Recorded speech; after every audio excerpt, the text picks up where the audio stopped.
여러분 안녕하십니까? 오늘 영상은요. 하루에도 12번 때려치고 싶은 할 말 많은 요양보호사들의 이야기입니다. 대표님들 제발 우리 말 좀 들어보세요. 네, 처음 소개할 내용은요. 급여에 관련된 내용인데요. 신입이나 기존이나 차이가 없어서 많이 속상하다고 하십니다. 한 곳에서 오랫동안 일을 하는 이유는 급여를 올려받기 위해서인데요. 이렇게 신입이나 기존이나 급여 차이가 없다라고 하면은 누가 한 곳에서 오랫동안 일을 하고 싶겠어요. 급여에 대해서는 아무래도 기존이랑 재계약을 했다라고 하면 기존 직원이 필요하신 거잖아요. 그래서 기존 직원은 급여를 좀 올려주는 것이 필요하지 않나 싶습니다. 그래야 3년 됐을 때 장기 근속 수당 월 6만 원하고 또 올려준 금액하고 하면은 신입하고 좀 차이가 나죠. 다음 소개할 내용은요. 힘들다는 말은 한 귀로 흘리고 수고하라는 말만 던지는 관리자. 뭐 하자는 건가요? 이런 내용이 있었습니다.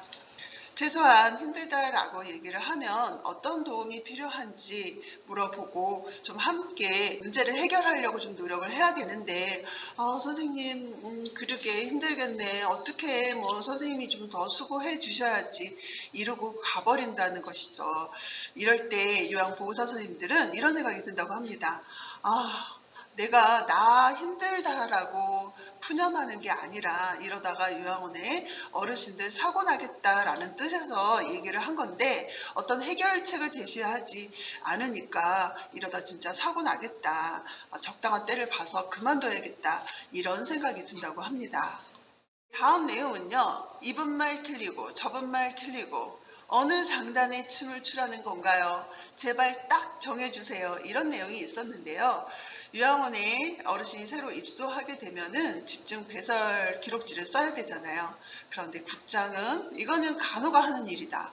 원장님은 간호사 선생님들이 힘들다고 하니 요양보호사 선생님이 해야 되는 거다. 어떤 선생님들은 우리 요양원에서는 이런 거 안 했어. 이거 다 간호가 했어. 이렇게 얘기도 하는데 누가 하는 건지 좀 딱 정해주셨으면 좋겠다라는 얘기를 하셨습니다. 아무래도 거기에 기록해야 되는 내용의 서비스를 제공하시는 분들이 요양보호사 선생님들이시잖아요. 그러니까 제공한 사람들이 기록하는 거 맞습니다. 나를 직원으로 생각은 하시나요? 난 존재감이 없어. 이런 내용인데요. 아무래도 요양원에는 요양보호사 선생님들이 많이 계시죠. 그 중에서는 사무실하고 굉장히 친한 요양보호사 선생님들도 있습니다. 이런 선생님들은 수시로 사무실에 내려가서 차도 한잔 얻어 드시고 이런저런 얘기도 하시는데 조용한 선생님들의 특징은 이런 걸 좀 싫어하시잖아요. 그 대신 또 어르신들에게는 세세하게 서비스를 제공하시는데 본인이 이렇게 일하는 것을 잘 몰라준다라고 생각이 드는 거죠. 아무래도 이런 경우는 관리자분들이 자주 올라가셔서 이렇게 조용히 일하는 선생님들은 개별적으로 많이 격려도 해주시고 감사한 마음을 전달하는 것이 필요합니다. 이런 선생님들의 속마음은요. 아이고 나를 참 잘 몰라주네. 밤하늘의 별처럼 요양원은 얼마든지 많아. 나를 인정해주는 요양원에 가서 일하고 싶다라고 생각하시는 거죠. 그래서 이렇게 조용히 일 잘하는 선생님들은 그만두실 때도 조용히 그만두십니다. 이미 일자리 다 알아두고 저 그만둬요 라고 얘기를 하기 때문에 잡기도 어렵습니다. 네, 이런 직원 놓치고 싶지 않다면 부지런히 이런 선생님들 격려해 주셔야 될 것 같습니다. 다음으로는요. 관리자분들이 직접 하셔도 될 것 같은데 간단한 것을 바쁜 선생님 불러서 시킬 때 속상하다고 하십니다. 예를 들면 바쁘게 일하고 있는데 선생님 여기 어르신 커피 한 잔 좀 타다 드리세요. 커피 드시고 싶다고 하네요. 그리고 선생님 여기 어르신 물병에 물 없어요. 물 좀 떠다 주세요. 이런 거 직접 하셔도 될 것 같아요. 제 생각에도. 그런데 이걸 일일이 시킨다고 하면은 선생님들 입장에서는 이런 생각이 든다고 합니다. 저런 세세한 것을 내가 지금 몰라서 안 하고 있다라고 생각하신다는 거죠. 그래서 지적을 받고 있다라는 느낌이 드신다고 합니다. 사실 알고 있는데 지금 이 바쁜 일을 할 뿐이라는 거죠. 그리고 또 이런 생각도 든다고 합니다. 바쁘니까 직접 저렇게 간단히 할 수 있는 일들을 말없이 해놓고 가신다라고 하면은 바쁜 나를 배려하고 있구나. 그리고 또 어르신들을 세세하게 챙기고 있구나. 이런 생각이 들어서 선생님들도 더 열심히 일을 하실 수 있을 것 같다고 합니다.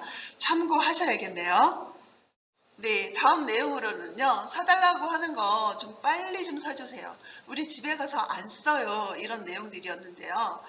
예, 꾸미는 소품은 뭐 왜 이렇게 잘 사오냐, 뭐 쓸데없이 막 꽃병 여기도 있는데 저기도 또 사다 놓고 곰돌이 인형은 왜 이렇게 자주 사오냐, 이런 얘기들을 하셨습니다. 꾸미는 소품 말고 실생활에 어르신들이 쓰는 용품들 사달라고 하면 좀 빨리빨리 좀 사다 달라고 하셨는데요. 칫솔이 다 벌어져가지고 칫솔을 좀 바꿔야 돼서 얘기했는데, 얘기한 지 한 달이 다 돼가도록 안 사줘가지고 벌어진 칫솔로 구강 케어를 하고 있다는 얘기도 하셨고, 그리고 또 이불 같은 경우 좀 넉넉해야 된다고 합니다. 땀을 많이 흘리는 어르신 자주 갈아줘야 되고, 또 목욕을 하면 이불 다 갈아야 되잖아요. 그런데 이런 게 부족해가지고 다른 층에 이불을 꾸러 가기도 한다고 합니다. 네, 이러한 용품들 좀 넉넉하게 좀 사다 두셔야 될 것 같습니다. 다음으로는 인계나 조회 좀 짧고 굵게 하자, 이런 얘기 있으셨습니다.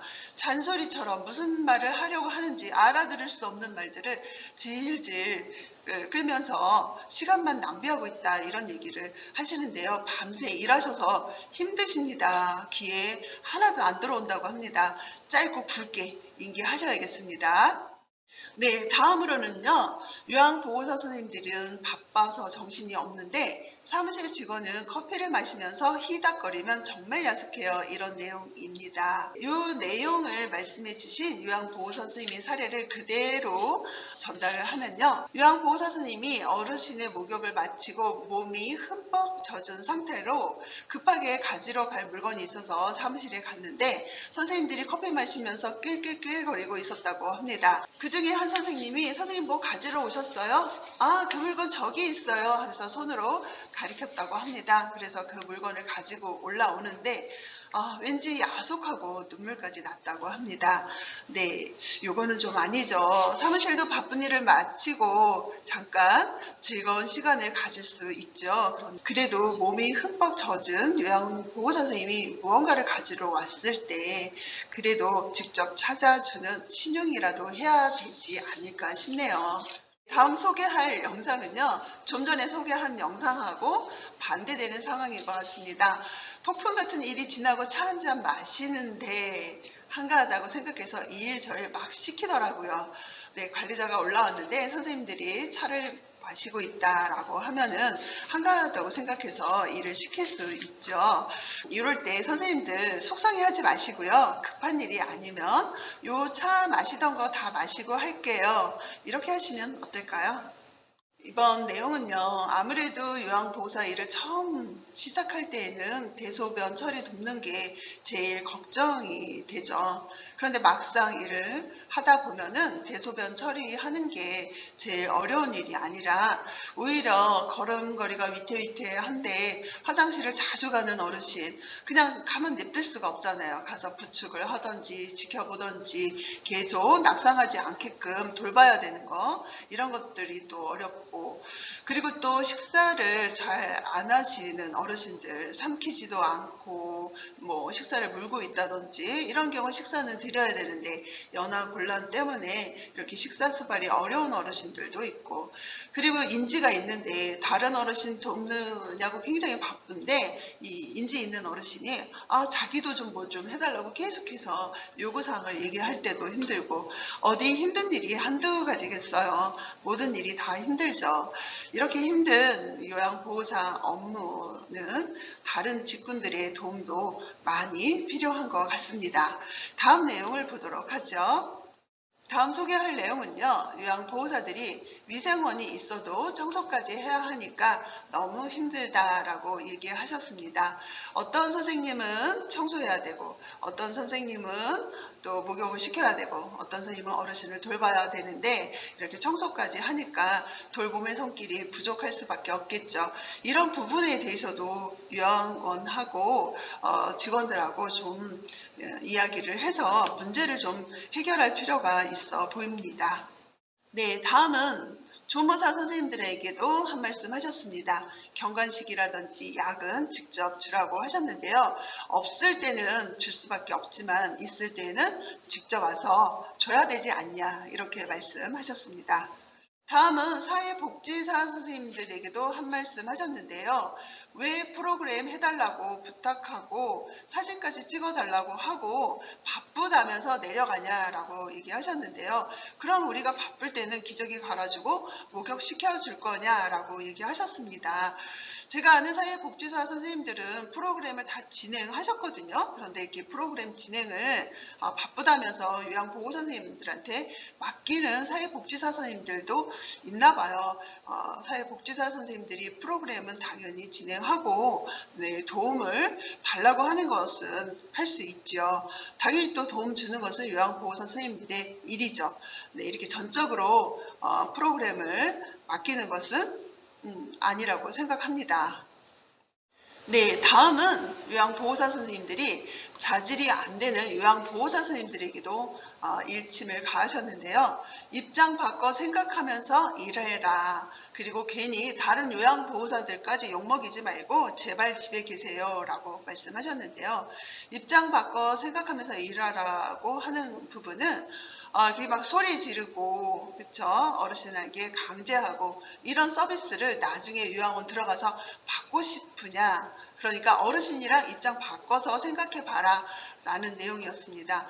그리고 이런 몇 분의 요양보호사 선생님들 때문에 열심히 성실하게 일하는 많은 요양보호사 선생님들이 단체로 욕을 먹고 있는 부분이 있죠. 그러니까 돈 벌 생각 하지 말고 집에 계셔라. 제 생각에도 그래요. 이렇게 요양보호사 일이 잘 맞지 않는데 돈을 벌어야 하기 때문에 억지로 요양원에 나와서 요양보호사 선생님들이 일을 하시는 것은 맞지 않다고 생각합니다. 관리자분들 그리고 대표님들 요양보호사 선생님들의 속마음을 좀 잘 이해하시는 영상이 되셨길 바랍니다. 모두 힘내시길 바랍니다. 영상 여기서 마치도록 하겠습니다.